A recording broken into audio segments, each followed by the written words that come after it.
வசனத்திற்கு நேராய் நாம் திரும்புவோம். ஆதியாகமத்தின் புஸ்தகத்திலே 12ஆம் அதிகாரம் 2ஆம் வசனத்தை இன்றைக்கு நாம் தியானிக்க போகிறோம். Book of Genesis chapter 12. நான் உன்னை பெரிய ஜாதியாக்கி உன்னை ஆசீர்வதித்து உன் பேரை பெருமைப்படுத்துவேன். நீ ஆசீர்வாதமாய் இருப்பாய். உன்னை ஆசீர்வதிக்கிறவர்களை நான் ஆசீர்வதிப்பேன், உன்னை சபிக்கிறவர்களை நான் சபிப்பேன். பூமியில் உள்ள வம்சங்கள் எல்லாம் உனக்குள் ஆசீர்வதிக்கப்பட்டிருக்கும்.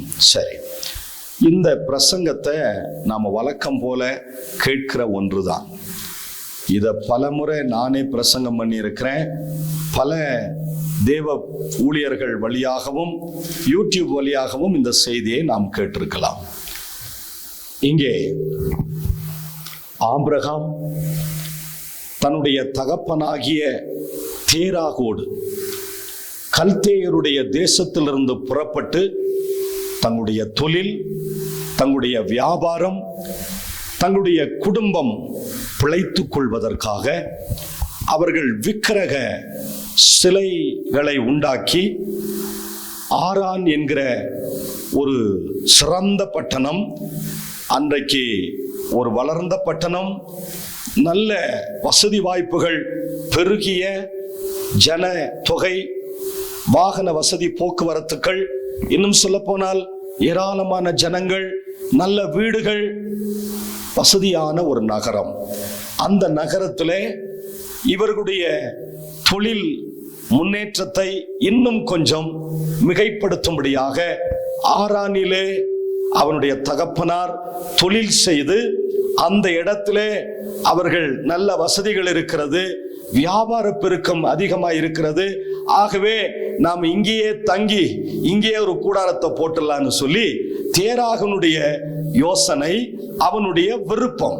நிறைய பேர் தங்களுடைய வசதிகள், தங்களுடைய சூழ்நிலை, தங்களுடைய வருமானம், தங்களுடைய வீடு, நிலங்கள், தொழில் அபிவிருத்திக்காக ஒரு நாகரிகமான பட்டணத்தை தெரிந்து கொள்ளுகிறது வழக்கமாக இருக்கிறது.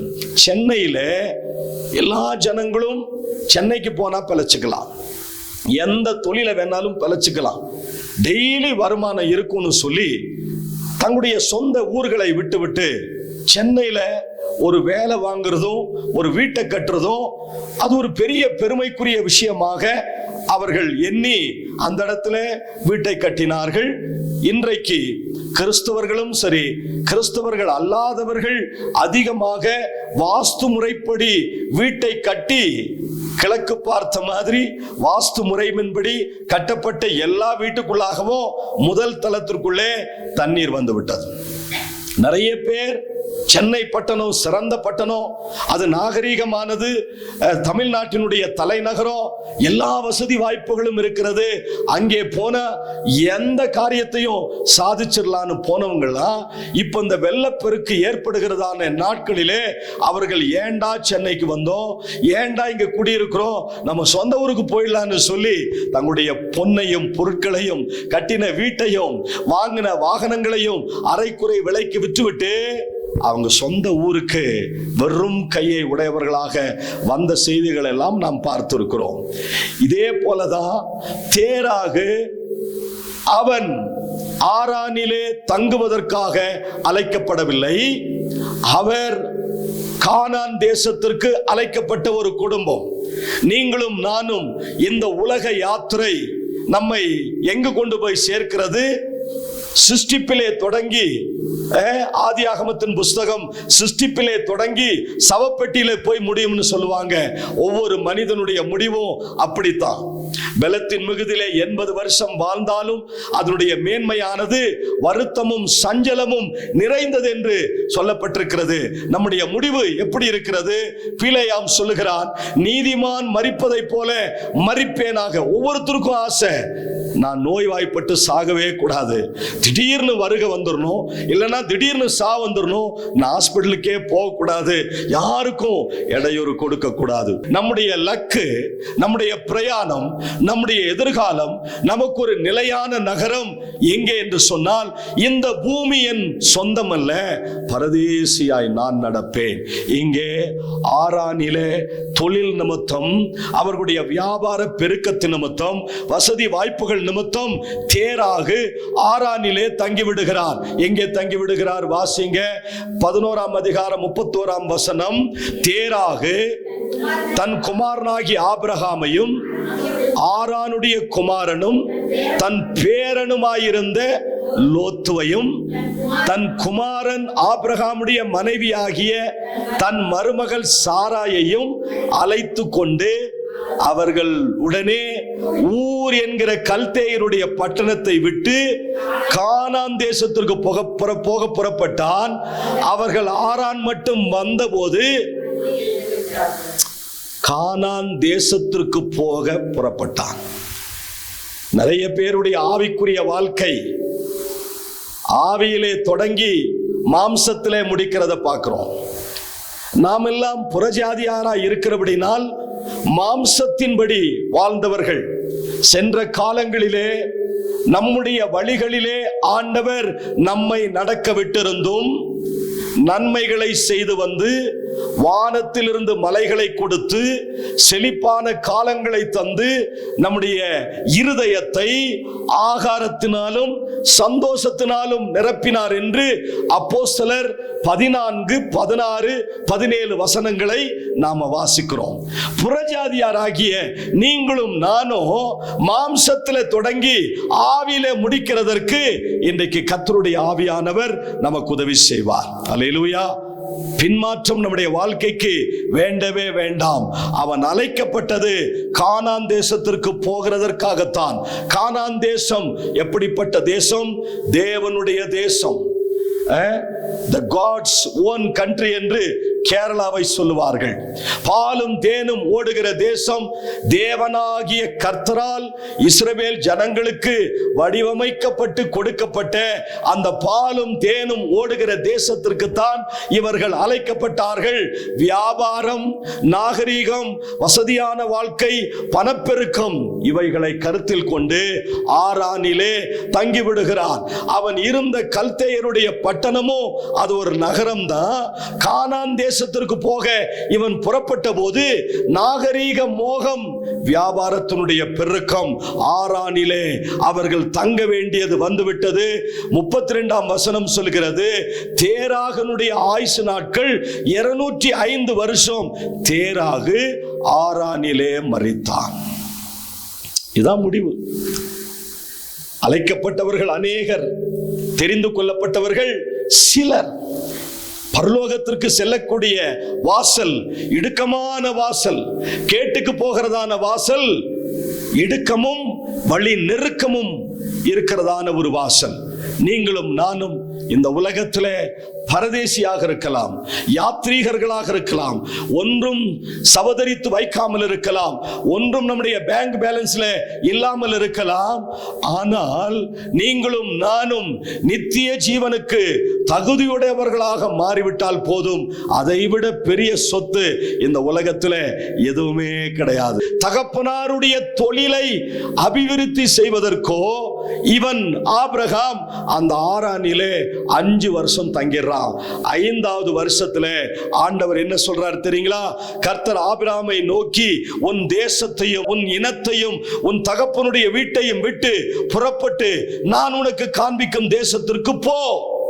இனத்தார் என்ன சொல்லுவார்கள்? நம்ம பிறந்த மண்ணுடா, நம்ம பிறந்த ஊரு, இந்த ஊர்ல பிழைக்காம நீ எந்த ஊர்ல போய் பிழைக்க போற? இது மனிதனுடைய வார்த்தை. அந்த இனத்தார்கள் ஆபிரகாமுக்கு என்ன கற்றுக் கொடுத்தார்கள், என்ன கற்றுக் கொடுத்திருந்திருப்பார்கள் என்று சொன்னால், குலத்தொழில விட்டுறாதப்பா. இங்கே மூன்றாவது வார்த்தையை நான் உங்களுக்காக எடுத்துக்கொள்ள விரும்புகிறேன். ஆண்டவர் ஆபிரகாமை அழைக்கும் போது 7 விதமான ஆசீர்வாதங்களை கொடுத்தார். முதலாவது ஆசீர்வாதம், நான் உன்னை பெரிய ஜாதியாக்குவேன். இரண்டாவது ஆசீர்வாதம், உன்னை ஆசீர்வதிப்பேன். மூன்றாவது ஆசீர்வாதம், உன் பேரை பெருமைப்படுத்துவேன். நான்காவது ஆசீர்வாதம், நீ ஆசீர்வாதமாய் இருப்பாய். ஐந்தாவது ஆசீர்வாதம், உன்னை ஆசீர்வதிக்கிறவர்களை ஆசீர்வதிப்பேன். ஆறாவது ஆசீர்வாதம், உன்னை சபிக்கிறவனை சபிப்பேன். ஏழாவது ஆசீர்வாதம், பூமியில் உள்ள வம்சங்கள் எல்லாம் உனக்குள். இங்கே நாம பார்க்கிறது மூன்றாவது வாக்குத்தத்தம். என்ன வாக்குத்தத்தம்? உன் பேரை நான் பெருமைப்படுத்துவேன். அதனுடைய சரியான விளக்கம் என்னன்னா, உன் பேரை பெருமைப்படுத்துவேன். உன் பெயரை சொல்லி மற்ற ஜனங்களை ஆசீர்வதிப்பதற்கு ஒரு காலத்துல உன்னுடைய பெயரை தான் பயன்படுத்துவார்கள். இது எப்படி இருக்கு? நான் கையெழுத்து போட்டாதான், நான் ஜாமீன் நின்னாதான், நான் விட்னஸ் போட்டாதான் ஒரு பத்திரம் கிரயமாகும். நான் ஜாமீன் போட்டாதான் அவளுக்கு ஒரு லோனே கிடைக்கும். அதுக்காக லோன் வாங்கணும்னு நான் சொல்லல, அது ஒரு உதாரணத்திற்கு சொல்லுகிறேன். உனக்கு ஆண்டவர் கொடுக்கிற அந்த மகத்துவமான நாமத்தை, உன் பேரை அவர் பெருமைப்படுத்தும் போது உன் பெயரை சொல்லி மற்றவர்களை ஆசீர்வதிப்பார்கள். இந்த 2 blessing ஆண்டவர் இந்த நாளிலே நமக்கு கொடுக்கிறார். இதனுடைய வியாக்கியானம் என்னன்னு பார்த்தீங்கன்னா, ஆண்டவர் சொல்லுகிறார், உன் பெயரை பெருமைப்படுத்துவேன், உன் பெயரை மரியாதைக்குரியதாக மாற்றுவேன், உன் பெயரை சிறந்ததாக்குவேன், உன் பெயரை பிரஸ்தாபமாக்குவேன், உன் பெயரை முதன்மையானதாக்குவேன், நான் உன் பெயரை நிலைநிறுத்துவேன், நான் உன் பெயர் அற்று போகாமல் செய்வேன், நான் உன் பெயர் அழித்து போட விடமாட்டேன், நான் உன் பெயர் கெட்டு போக விடமாட்டேன் என்று கர்த்தர் சொல்லுகிறார். அப்போ பழைய பெயர் எப்படி இருந்தது? பிரயோஜனம் இல்லாமல் இருந்தது. ஆனால் இன்றைக்கு ஆண்டவர் நம்முடைய பெயரை பெருமைப்படுத்தும் போது அர்த்தமுள்ளதாக மாறுகிறது. இப்படி ஆண்டவர் ஆபிரகாமை அழைக்கும் போது அவருடைய பெயர் எப்படி இருந்தது தெரியுங்களா? உயர்ந்த பிதா. தகப்பன் உயர்த்தப்பட்டிருக்கிறார், உயர்வின் தகப்பன் என்று சொல்லப்பட்டிருக்கிறது. இது ஆபிராம் பழைய பெயர். புதிய பெயருக்கு ஆண்டவர் எப்படி ஆபிராமை அழைக்கிறார் என்று சொன்னால், நீ திரளான ஜாதிகளின் தகப்பனாக மாறுவதற்கு நீ ஆபிரகாம் என்று அழைக்கப்படுவாய். ஆபிரகாம் என்று சொன்னால் திரளான ஜாதிகளின் தகப்பன், ஜனத்தொகை நிறைந்த ஒரு மனிதன், இன்னும் சொல்ல போனால் பெரும் திரள் கூட்டத்தினுடைய தலைவன் என்று ஆபிரகாமை கர்த்தர் ஆபிரகாமாக மாற்றுகிறார். சாராயை ஆண்டவர் சாராளாக மாற்றுகிறார். சாராய் என்று சொன்னால் ஆதிக்கம் செலுத்துகிறவள், சாராள் என்று சொன்னால் இளவரசி, சாராள் என்று சொன்னால் சுவாசித்தார், இளவரசர் சுவாசித்தார், தேவைக்கு கடந்த அளவு என்கிற ஒரு பெயர் சாராயிலிருந்து சாராவுக்கு மாறுகிறதை நாம் பார்க்கலாம். என கேட்கிற அருமையான கர்த்தருடைய பிள்ளைகளே, யாக்கோபினுடைய பெயருக்கு என்ன அர்த்தம் தெரியுங்களா? எத்தன், ஏமாற்றுகிறவன். தாயை ஏமாற்றுகிறான், சகோதரனை ஏமாற்றுகிறான், தகப்பனை ஏமாற்றுகிறான். ஆனால் அவன் தன்னுடைய லாபான் மாமனாருடைய வீட்டிற்கு போய் 2 பிள்ளைகளை திருமணம் முடித்து 14 ஆண்டுகள் அந்த பெண்களுக்காக வேலை செய்து 2 பரிவாரங்களோடு திரும்ப வரும்போது தன் சகோதரனை சந்திக்கிறதற்கு பயந்த நேரத்திலே தேவனிடத்திலே அவன் ஜெபிக்க வேண்டியதாக இருந்தது. தேவனிடத்திலே அவன் போராட வேண்டியதாக இருந்தது. தேவதூதன் பொழுது விடுகிறது, என்னை விடு, நான் போகட்டும் என்று சொன்னதான நேரத்திலே, நீர் என்னை ஆசீர்வதித்தால் ஒழிய நான் உன்னை போக விட மாட்டேன் என்று சொல்லி முதலாவதாக முழு முழு இரவு ஜெபத்தை தொடங்கி வச்சதே இந்த யாக்கோபு தான். அன்றைக்கு கர்த்தர் யாக்கோபினுடைய பெயர் இஸ்ரவேல் என்று மாற்றுகிறார். இஸ்ரவேல் என்று சொன்னால் தேவனோடு கூட சமாதானம் உள்ளவன், தேவனோடு கூட இணக்கமாக இருக்கிறவன், அவன் தேவனோடு கூட பிரபு என்று அர்த்தம் கொள்ளுகிறதை பார்க்கிறோம். இன்றைக்கும் அந்த யாக்கோவுக்கு தேவன் கொடுத்த புதிய பெயர் தான் இஸ்ரவேல் நாடு என்கிற அந்த நாட்டினுடைய பெயரே ஆண்டவர் மறுவச் செய்திருக்கிறார். என கேட்கிற கர்த்தருடைய பிள்ளைகளே, ஆண்டவர் உங்களை பெருமைப்படுத்த அவர் வாஞ்சிக்கிறார். ஆதியாகமம் 14ஆம் அதிகாரத்திற்கு நீங்கள் வருவீர்களானால், நான் உருவகத்தை மாத்திரம் நான் சொல்றேன். 14ஆம் அதிகாரத்தில் 1 to 11 வசனங்களை வாசிக்கும் போது 4 சம்பவங்கள் எழுதப்பட்டிருக்கிறது. இந்த 4 சம்பவங்கள் மிக முக்கியமான ஒன்று. முதலாவது சம்பவம் சோதோமின் ராஜாவுக்கும் மற்ற ராஜாக்களுக்கும் நடக்கக்கூடிய பயங்கரமான யுத்தம். ராஜாக்கள் சும்மாவே இருக்கிறது இல்ல, வெட்டியாவே இருக்கிறது இல்ல. எப்பவாது எந்த நேரத்திலே ஆகிலும் மூடு கிளம்பிச்சுன்னா உடனே போய் யுத்தத்தை செய்யறது. ரெண்டாவது பாத்தீங்கன்னா 14ஆம் அதிகாரம் 12ஆம் வசனத்திலே லோத்து சோதோம் குமரா பட்டணத்திலே அவன் சிறைபிடிக்கப்படுகிறதை நாம் பார்க்கலாம். மூன்றாவது பார்த்தீங்கன்னா சிறைபிடிக்கப்பட்ட லோத்துவை ஆபிரகாம் மீட்டு கொண்டு வருவதை பார்க்கலாம். ஆபிரகாம் தன்னுடைய வீட்டிலே கைப்படிந்த 300 வேலையாட்களை கொண்டு போய் யுத்தத்திலே அவர்களை நிறுத்தி ராஜாக்களோடு எதிரான பலசாலிகளோடு நிறைய கேடகங்கள், பட்டயம், ஈட்டி, பயங்கரமான ராணுவ தளவாடங்களை உடைய அந்த ராஜாக்களோடு கூட 300 வேலையாட்கள் தன்னுடைய வீட்டிலே கைப்படிந்த அந்த தொழிலாளர்களை யுத்தத்திற்கு அழைத்து கொண்டு போய் ஃபர்ஸ்ட் யுத்தத்திலே அவன் தன்னுடைய சகோதரனாகிய லோத்துவை ஜெயித்து திரும்ப கொண்டு வருகிறதை நாம் பார்க்கலாம். 4வது சம்பவம் என்னன்னு பார்த்தீங்கன்னா, இந்த யுத்தத்திற்கு பிறகு கர்த்தர் ஆபிரகாமுக்கு வாக்கு பண்ணினது போல அப்படியே ஆண்டவர் அவனுடைய பேரை பெருமைப்படுத்தினார். ஹல்லேலூயா. ஒரு காலத்தில் பஞ்சம் பிழைக்க போன ஆபிரகாம் மணி டிரான்ஸ்பர் பிசினஸ் கூட அங்கே அவர் செய்திருக்கிறதற்கு வரலாறு பின்னணி எல்லாம் சொல்லுகிறது. இன்றைக்கு இந்த செய்தியினுடைய சாராம்சம் என்ன? தேவன் உங்கள் பேரை பெருமைப்படுத்துவார். ஹல்லேலூயா. யாருடைய பேரை பெருமைப்படுத்துவார்? புறக்கணிக்கப்பட்டவங்க, தள்ளப்பட்டவங்க, சமுதாயத்தில். இன்னும் சொல்ல போனால் ரூத் தன்னுடைய வாழ்க்கையை இழந்து இனி தன்னுடைய மாமியாருக்கு அவள் திருமணம் முடித்து ஒரு பிள்ளை பிறந்து அவன் பெரியவனாகிற வரைக்கும் இவளுடைய வயது இளம் வயதாக இருக்க போகிறதில்லை. அந்த ரூத்தினுடைய வாழ்க்கையை போவாசை கொண்டு ஆண்டவர் வடிவமைத்தது போல எல்லாம் இழந்த நேரத்திலும் கர்த்தர் நம்முடைய வாழ்க்கையை, நம்முடைய பேரை பெருமைப்படுத்த அவர் போதுமானவர்.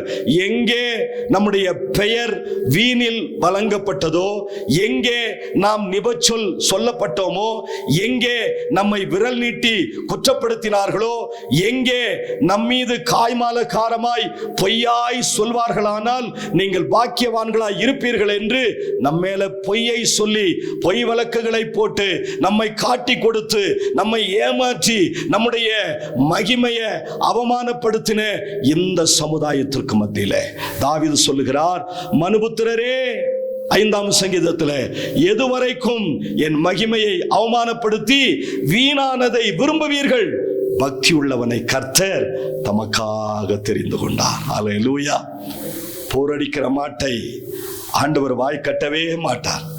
அவருக்காக பாடுகிற, ஜெபிக்கிற, துதிக்கிற, அவருக்காக வாழுகிற, வேதத்தை தியானிக்கிற, ஆலயத்தை நேசிக்கிற, பரிசுத்தமாய் ஜீவிக்கிற கர்த்தருடைய பிள்ளைகளை ஒரு நாளும் கைவிடவே மாட்டார். ஆண்டவர் சொல்லுகிறார், என் நாமத்தை வீணில் வழங்காதிருப்பாயாக என்று சொன்ன அதே ஆண்டவர் நம்மை யாரெல்லாம் வீணர்கள் என்று சொன்னார்களோ, முட்டாள்கள் என்று சொன்னார்களோ, பாவிகள் என்று சொன்னார்களோ, நமக்கு கட்டாத பட்டங்களை கட்டினார். இருக்கிறார்களோ அவர்கள் மத்தியிலே சங்கீதம் 3:3 சொல்லுகிறது, ஆனாலும் கர்த்தாவே நீர் என் கேடகம், என் மகிமை, என் தலையை உயர்த்துகிறவர். அதனுடைய அர்த்தம் என்ன? உங்களை பிரதானமானவனாக மாற்றுவார், உங்களை சிறந்த பிரஸ்தாபத்தை உடையவனாக மாற்றுவார். நான் வாசித்த இந்த அர்த்தங்கள் எல்லாம் பாருங்க, பெருமைப்படுத்துவேன் என்பதற்கு ஆண்டவர் சொல்லுகிற நிறைய வார்த்தை, உன் பேரை புகழ் பெறச் செய்வேன், உன் பெயரை மரியாதைக்குரியவதாக மாற்றுவேன், உன் பெயரை சிறந்ததாக மாற்றுவேன், உன் பெயரை பிரஸ்தாபப்படுத்துவேன், முதன்மையானதாக ஆக்குவேன் என்று சொல்லுகிறார். நம்முடைய கிராமத்தில் நம்ம இருக்கிற இடத்துல நம்மளை பத்தி தெரியாமலே இருந்திருக்கலாம், ஆனால் கர்த்தர் இங்கே ஒரு தேவ பிள்ளை இருக்கிறார் என்று அநேகர் நம்மை தேடி நாடி ஓடி வரக்கூடிய அந்தஸ்தை தேவன் கொடுக்க போகிறார். சமாரிய ஸ்திரீ 6 பேரோடு வாழ்க்கை நடத்தி தண்ணீர் கொள்வதற்கு அவள் காலை நேரத்தில் மாலை நேரத்தில் வரவே மாட்டாள்.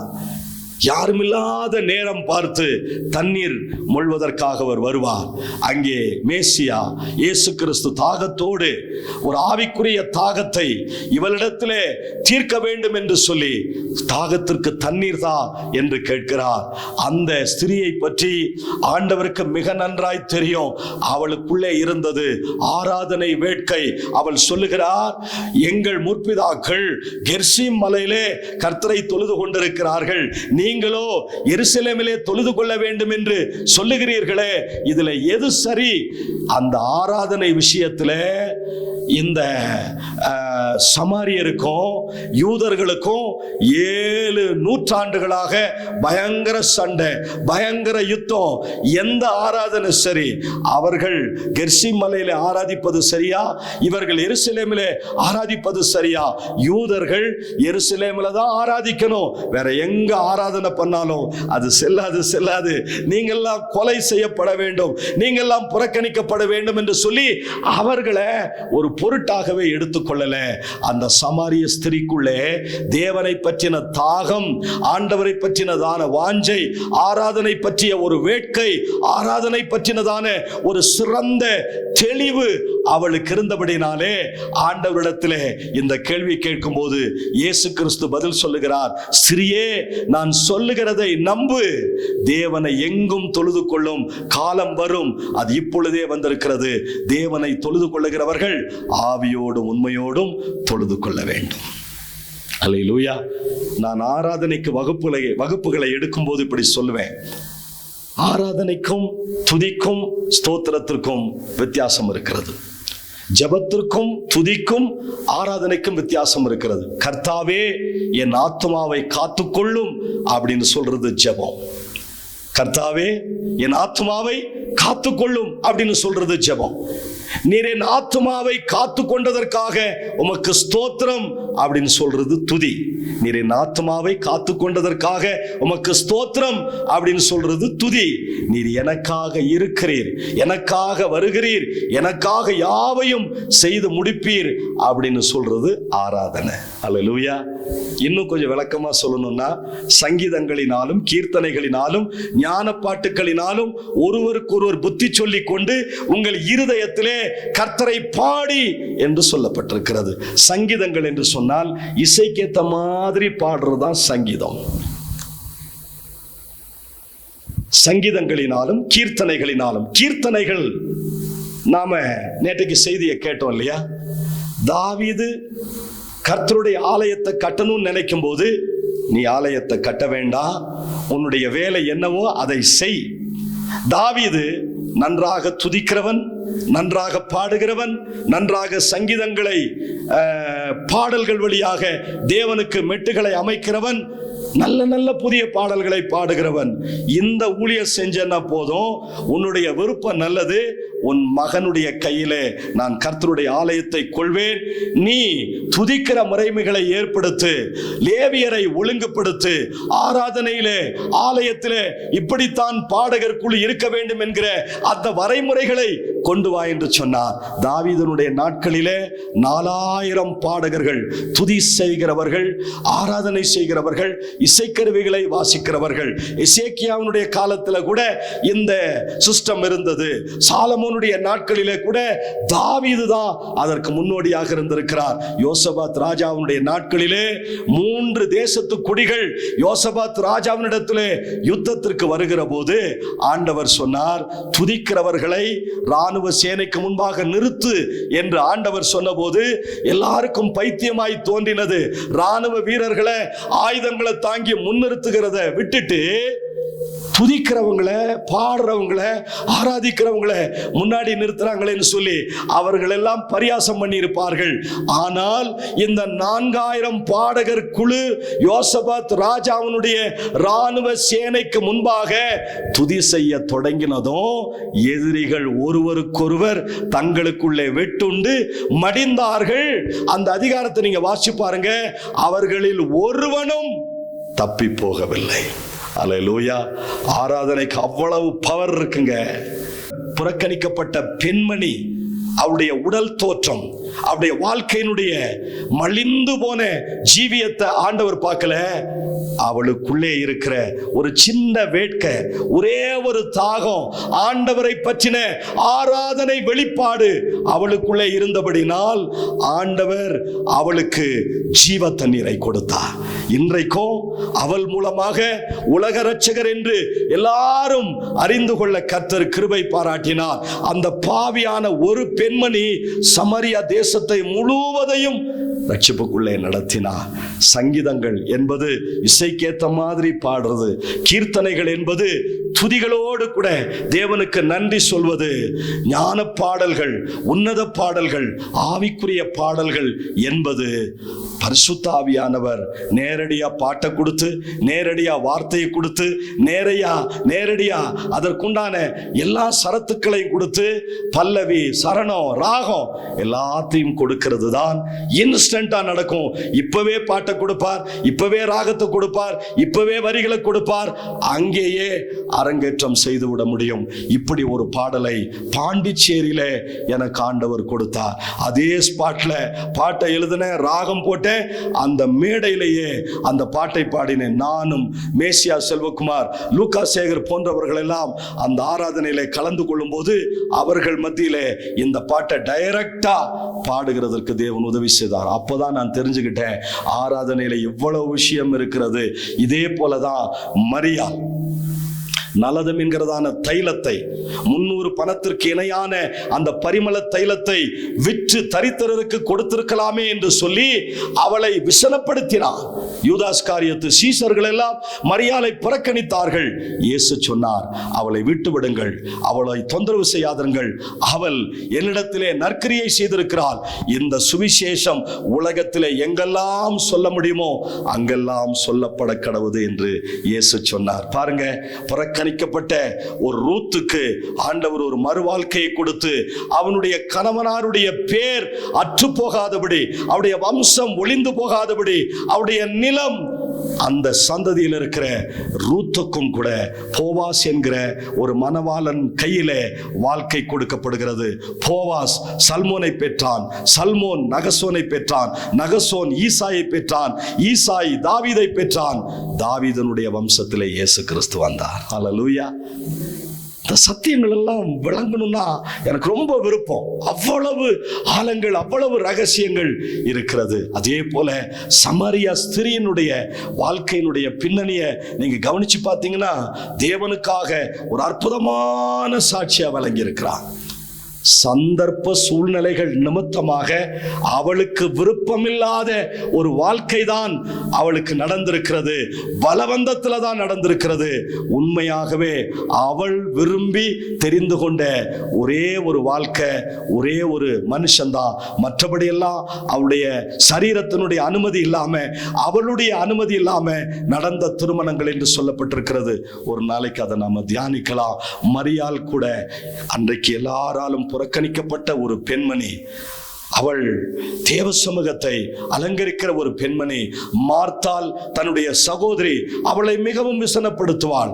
அவருடைய பாதத்தில் உட்கார்ந்து வசனங்களை கேட்டுக்கொண்டிருக்கும் போது மார்த்தாளுக்கு கோபம் வருது. இயேசு கிறிஸ்துவிடத்தில் சொல்ற, ஆண்டவரே, நான் இவ்வளவு பிஸியா இருக்கிறேன், சமைக்கிறதுல, விருந்து செய்கிறதுல, உங்களுக்கு பரிமாறுகிறதுல நான் முனைப்பாக இருக்கிறேன், எனக்கு கொஞ்சம் உதவி செய்யணும்னு மரியாளுக்கு நீங்க சொல்ல மாட்டீங்களா? அப்ப ஆண்டவர் சொல்லுகிறார், தேவையானது ஒன்று. நீ அநேகம் காரியங்களை குறித்து கவலைப்படுகிறாய், தேவையானது ஒன்றே ஒன்றுதான். மரியாள் தன்னை விட்டு எடுபடாத நல்ல பங்கை தெரிந்து கொண்டாள். அல்லேலூயா. அவருடைய பாதத்தில் உட்கார்ந்து நிறைய ரகசியங்களை கற்றுக்கொண்டார்.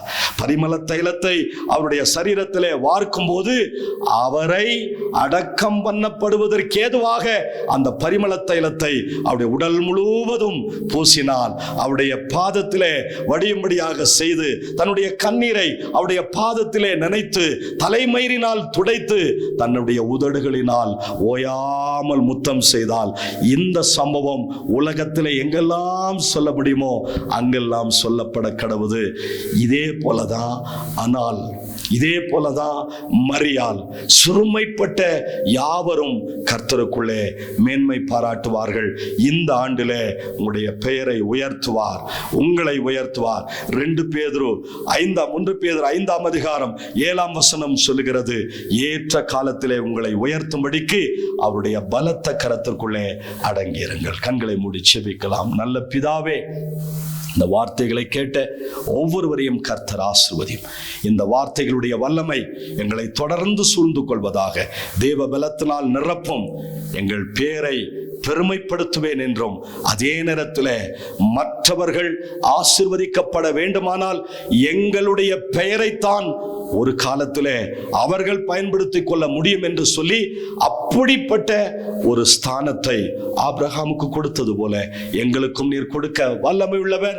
ஆபிராம் என்று அழைக்கப்பட்ட அவர் திரளான ஜாதிகளின் தகப்பனாக ஆபிரகாம் என்று அழைக்கப்பட்டார்.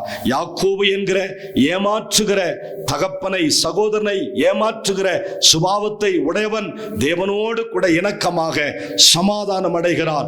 தேவனோடு கூட பிரபுவாக அவனால் வாழ முடிந்தது. அதே மாதிரி நாங்கள் புறக்கணிக்கப்பட்டோம், உமக்கு சத்துருக்களாய் இருந்தோம், மனிதர்களால் நாங்கள் தள்ளப்பட்ட கல்லாய் இருந்தோம். நீர் எங்களை தூக்கி எடுத்து அரவணைத்து எங்களை தாங்கி கொண்டதற்காக ஸ்தோத்திரம். இந்த புதிய ஆண்டிலே நீர் பாராட்டின எல்லா சலுகைக்காக நன்றி. மீட்பர் இயேசு கிறிஸ்துவின் நாமத்தில் ஜெபிக்கிறோம் ஜீவனுள்ள நல்ல பிதாவே, ஆமென். God bless you. இந்த நிகழ்ச்சியின் மூலம் நீங்கள் பெற்றுக்கொண்ட ஆசீர்வாதங்கள் மேலும் பலருக்கு கிடைக்க உங்கள் ஊக்கமான ஜெபங்களினாலும் காணிக்கைகளினாலும் நன்கொடைகளினாலும் தாங்குங்கள். உங்கள் காணிக்கைகளை போன்பே, ஜிபே மூலம் செலுத்த வசதிகள் உண்டு. Phone number 9430171645. எங்களுடைய அக்கவுண்ட் விவரங்கள்: வங்கி கணக்கு எண் pastor Suri Stephen, Canara bank, account number 623821012137, IFSC code CNRP 0016238, Ooty Mary Hill branch. தொடர்புக்கு 9443017645.